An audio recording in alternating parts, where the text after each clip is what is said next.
Hello guys, good afternoon sa inyo lahat dyan, sa mga manonood. Shoutout sa inyo. Hello. So ngayon guys, dito ako sa aming hospital. Nag-i-inventory ako ng mga gamot. Kasi nga bago pala kami pumunta ng Gideña Pulan, nag-order ako ng mga gamot. Kasi nga yung mga gamot namin ma-expire na. So konti na lang ang mga gamot namin.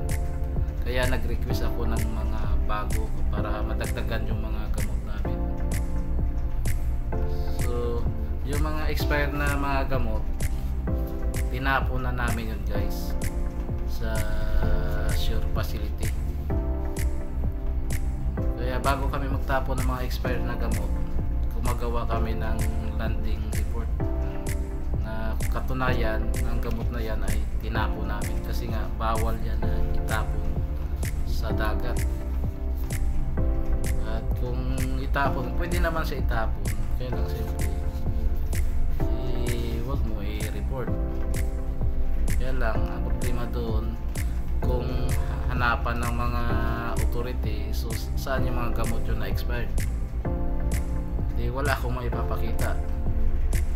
Kaya ang ginagawa namin at ginagawa ko, tinatago ko.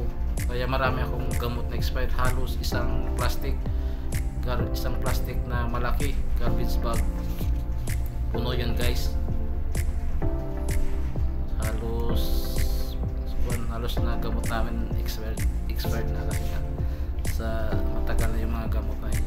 Mula nung dineliver itong barko, may mga gamot na in-order sila kaya na-expired niya.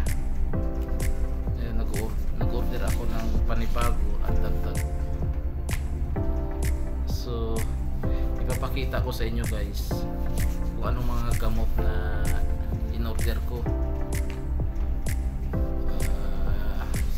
Ito guys, ito ang gamot na to, Saridon, painkiller, pang pain reliever. Bilisan ko na lang guys kasi marami ito. Isa-isahin ko pa sa inyo para ipaliwanag. Marami. Aspirin, pang pain reliever din. Malakas ito na gamot guys. Kaya kung may matinding sakit ka sa katawan, itong the best, aspirin. Hindi nawawala to guys sa barko. Kahit isang barko lagi itong may aspirin. Kaya lang pag ininom mo to guys, nako, may side effect to guys kasi nga siyempre tanggalin niya lang yung sakit sa katawan mo.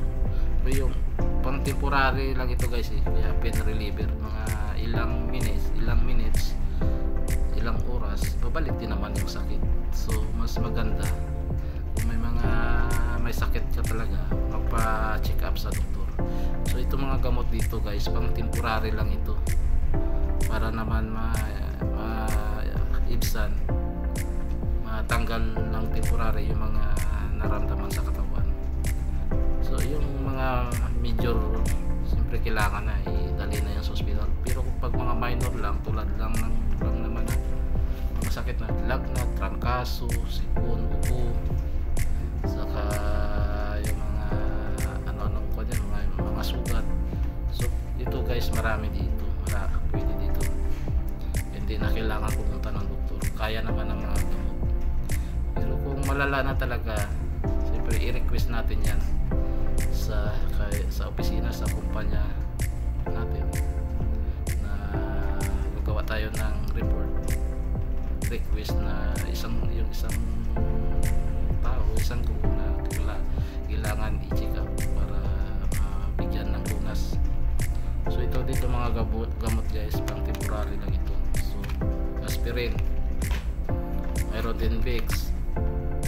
Siyempre dyan sa Pilipinas maraming Vicks. Ito mayroon din dito. Alam nyo na kung saan ito. Ito Bingi, ibang klaseng Bingi to, hindi Bingi ang pangalan, Midalgan. Kasi nga itong Midalgan, local language nila ito, pero ang gamot ito kas katumbas ng Bingi ito. translation naman ito guys, na English dito sa loob. Kaya dito sa labas local language nila, kasi nga dito sa Poland hindi naman English yung salita nila dito. Basta hindi ko alam ano yung Poland. Sa Poland marunong naman sila mag-English guys, magaling naman sila mag-English. Kaya sa communication dito, pag pumunta kayo dito o lumabas dyan sa Poland, walang problema sa pag kinakausap mo sila. So ito next, paracetamol. Dyan sa atin maraming paracetamol, tulad ng mga Biogesic, Newsip, Alaxan, paracetamol yan. Ibuprofen hindi pala kasama yung Alaxan, ibuprofen yan. So, ito ay pain reliever din, pwede sa mga may trangkaso, masama yung pakiramdam, lagnat, paracetamol. Ito ano naman kaya ito,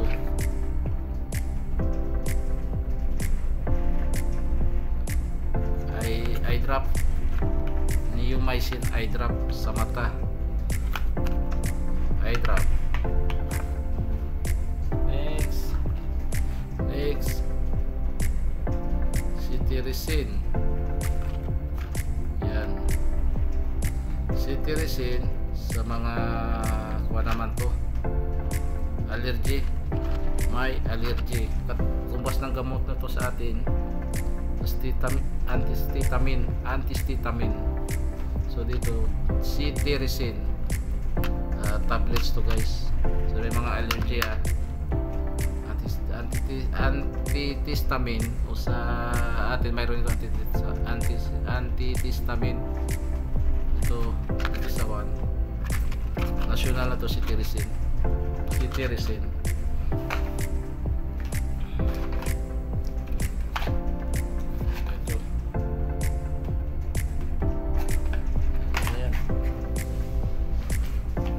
Ito guys,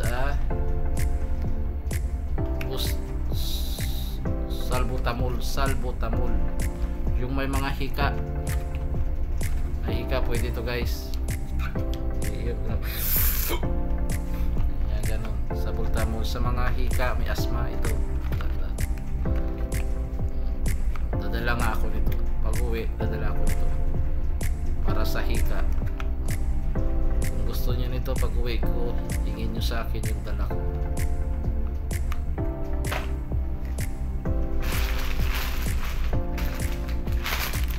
Betadine, pangalan nito Povidone, pero Betadine to guys, para sa sugat. Ito eyewash,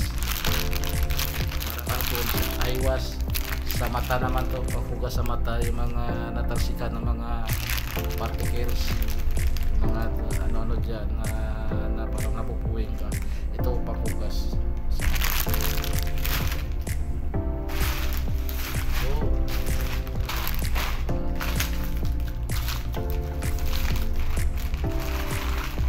Guys, pang-inject. Ayan, syempre mayroon din naman kami ditong pang-inject. Ito ay wala pang karayom. So mayroon namang spare na karayom dyan. Kailangan gamitin mo ito pa-inject. Hindi nasamang karayom.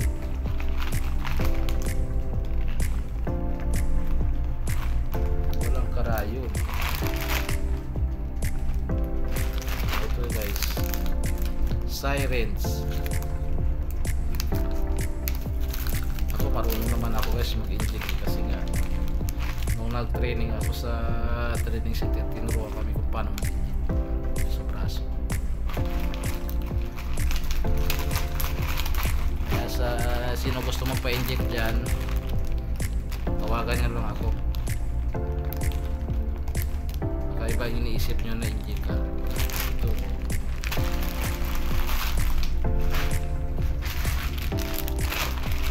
Ito calamine lotion sa may mga kati-kati, ano lang tawag ito,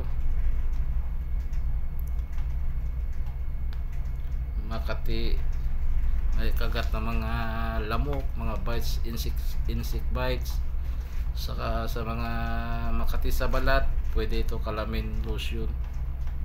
Saka siyempre kung ikaw ay sunburn din, pang sunburn, ito maganda din to. Lalo yung nabibilad ka sa init, yung mga mahilig dyan sa pumunta sa mga beach, babad sa init, ito Calamine lotion. Calamine lotion. Sa Pilipinas mayroon siguro nito dyan. Ito Band-Aid para sa sugat, alam nyo na to. Ito naman airdrops sa tinga, airdrops. Ito club oil, yan to maganda, the best, sakit sa ngipin. Nagdala ako nito dati sa amin sa Pilipinas, kaya nung sumakit yung ngipin ko gamit na maganda to guys, club oil. So, pag uwi dadala ko nito club oil, dali ko yung isa nito, toothache, para sakit sa ngipin. Pag masakit yung ngipin nyo, punta lang kayo sa bahay. Ito, bigyan ko kayo ng pampaka.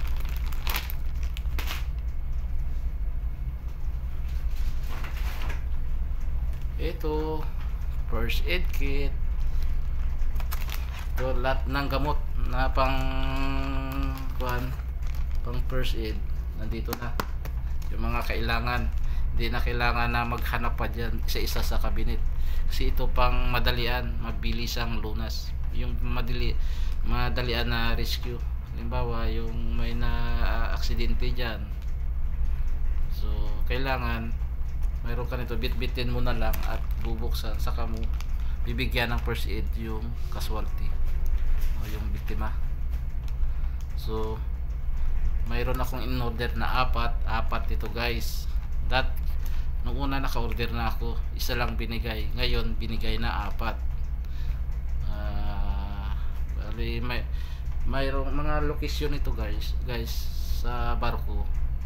Nilalagay ko ito sa bridge, kailangan mayroon sa bridge, sa engine room kailangan mayroon din, sa ship office kailangan mayroon din, sa galley, sa ship cook na area dapat mayroon din, sa pentrom, buson store dapat mayroon din. Kaya nag-order ako ng marami guys. Ito first aid kit. Yung mga laman nito, yan, dami, nasa kwan din, kwan pa ngayon, paracetamol, burn, mga ointment, eye wash, first aid, band-aid, lahat, pati sa mga sugat, lahat ng mga gamit guys na kailangan sa pang first aid dito na ang dami na, yung mga nakalista na yan yung mga gamot dyan. Easy to carry na lang to guys. So bitbitin mo lang, ganun lang, punta ka na dun sa area, sa area na kung saan may casualty. So during kung may drill kami, fire drill, dala din ito guys, para siyempre tatanungin ka ano yung mga duties and responsibilities mo during sa drill na ganito, abandon ship, fire drill, ano mga dinadala mo, hand to carry. So ito ang ito, yung si chief cook o si bisman may dala nito. So yun lang guys, yung mga gamot na dumating sa mga in-order ko. So ngayon ilalagay ko na to guys sa cabinet para ma-secured na. Ito guys yung mga hospital ko.